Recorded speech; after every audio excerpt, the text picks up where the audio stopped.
Yeah, it was hard. I ain't gonna even lie to you, Jeff. It was hard. And the thing I used to always hate them used to saying was, well, if Barry was behind Emmett's offensive line, then he would have all these thousands of more yards. But that wasn't Barry running style. Barry wasn't, north and south like Emmett was. Emmett was built for that offensive line. I think Barry was built more for our offensive line, and it was just his running style. He was going to take negative plays, but he was going to give you a whole hell of a lot on the positive side. You could believe that. Yeah, now the modern day Barry Sanders, many say is Saquon Barkley, and Barry Sanders sent him a signed jersey recently. He's been impressed with what Saquon has done, and I don't know if you saw his backwards hurdle, Yes. earlier this season.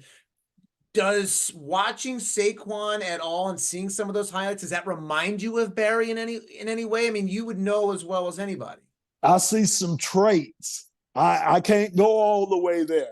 I just can't do it. Something won't allow me to speak that into existence. Anybody's greatest Barry. And I'm talking about even his sons. Think about that. He got kids that got his DNA and they don't move like his dad does. You know what I'm saying? Right. I don't know if there'll ever be another Barry Sanders, but I do see traits in Saquon that I seen with Barry. The way, because he doesn't, his balance is beautiful. And they never talk about Barry's balance, but Barry's balance was awesome. And I think the way Saquon is able to stick his foot in the ground and get out of his cuts, it's kind of a little reminiscence of how Barry does. And of course, his statue, how he's built is built a lot like Barry is. So those are some of the things that I see, some of the traits that he has. But I don't think, I'm telling you, it'll never be another little big fella, as I call him now. I get it. And look, it's pretty crazy, the stretch of football that has taken place in Detroit. I mean, when you think about, Barry Sanders, which still is a shocker that Barry just quits and leaves. I mean, it still seems, I was a kid, not to date myself, but I was a kid when that happened. And it still seems like a shocker, right? I mean, that he just walked away. Yeah, I just think, when he did it, Jeff, I knew he wasn't coming back. And like I say, when that Hall of Fame, whether he said at the Hall of Fame, football chose him, he didn't choose football. Think about it. For a man to give you 10 years like that, think about it. Barry never cheated anybody. He gave them everything and put on a show doing it. I mean, I think he still has a, single average in yardage, 1,500 a year. I don't think that'll be touched again. Almost every year he was in the league. So he gave everything for that. When you think about a sport that chose him, he didn't even choose that sport, but yet still he gave his all. So that's what I'm saying. The people can't forgive him now. They never will, to be honest with you, man.